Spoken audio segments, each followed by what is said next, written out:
Hello दोस्तों, आप सभी का स्वागत हमारे यूट्यूब चैनल में। आज हम देखेंगे कक्षा 12वीं का पेपर बायोलॉजी का पेपर सॉल्यूशन। कोड नंबर है 348 केजे। तो दोस्तों हमें मिलता है 3 घंटे 15 मिनट, जिसमें से 15 मिनट हमें पढ़ने होते हैं और 3 घंटे में प्रश्न के उत्तर लिखने होते हैं।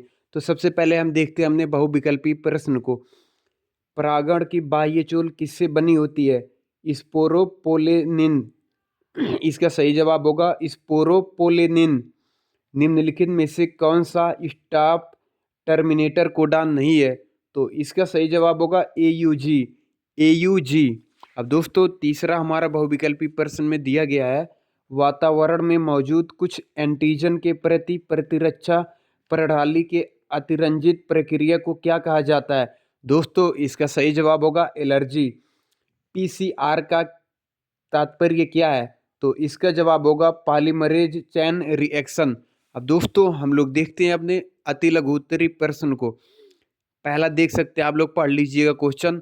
दूसरा है आप लोग पढ़ सकते हैं। और दोस्तों तीसरा क्वेश्चन है दोहरा निषेचन क्या है? दोस्तों ये तो हर किसी को ही पता होगा। चौथा भी आप लोग पढ़ लीजिए। अब दोस्तों आते हैं हम अपने लघु उत्तरीय प्रश्न पर। डीएनए और आरएनए में अंतर बताइए। दोस्तों ये भी हर किसी को पता ही होगा। जनसंख्या और समुदाय की परिभाषा दीजिए। दोस्तों ये हम लोग 9 से ही पढ़ते आ रहे हैं। किसी निश्चित क्षेत्र में पाए जाने वाले किसी प्रजाति की कुल संख्या को वहाँ की जनसंख्या कहते हैं।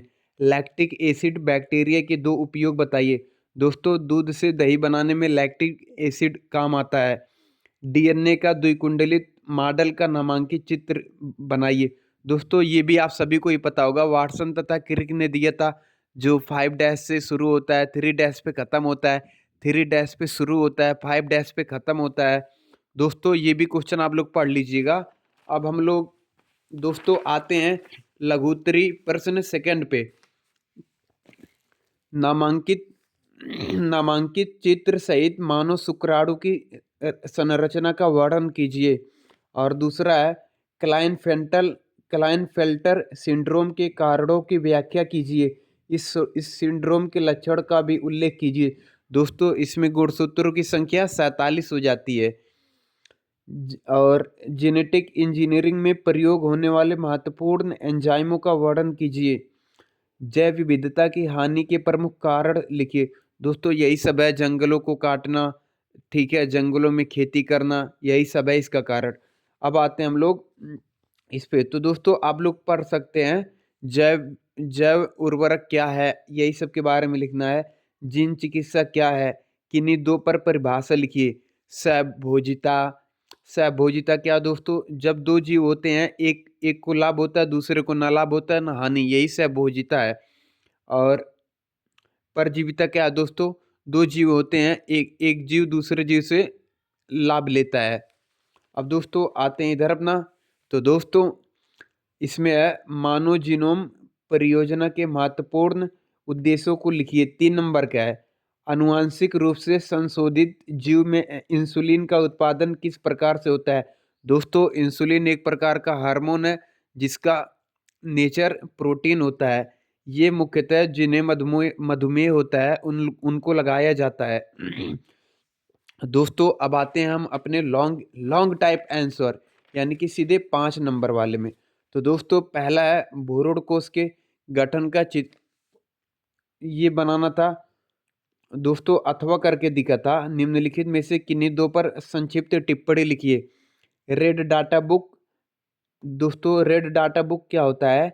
जो विलुप्त होने वाली जातियां है उनके बारे में लिखा जाता है, यानी विलुप्त जो पहले थी अब नहीं है। परागण क्या होता है? परागकोश के अंदर परागकण होते हैं। परागकण उतर निकल के मादा के वर्तिकाग्र पर जाते हैं, तो इसे परागण की क्रिया कहते हैं।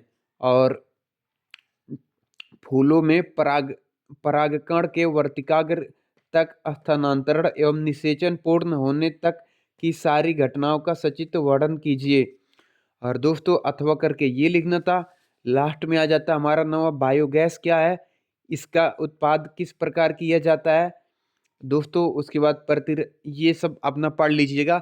बाकी थैंक यू सो मच। आपको किस सेट का पेपर, आपका पेपर कैसे हुआ ये ज़रूर बताइएगा।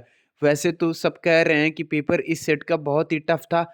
आप बताइए आपका पेपर कैसा गया? कमेंट करके ज़रूर बताइए। बाकी मिलते हैं हम अपने अगले पेपर के सॉल्यूशन में। तब तक के लिए आप लोग अपना ध्यान रखिए, मुस्कुराइए। Tata bye bye.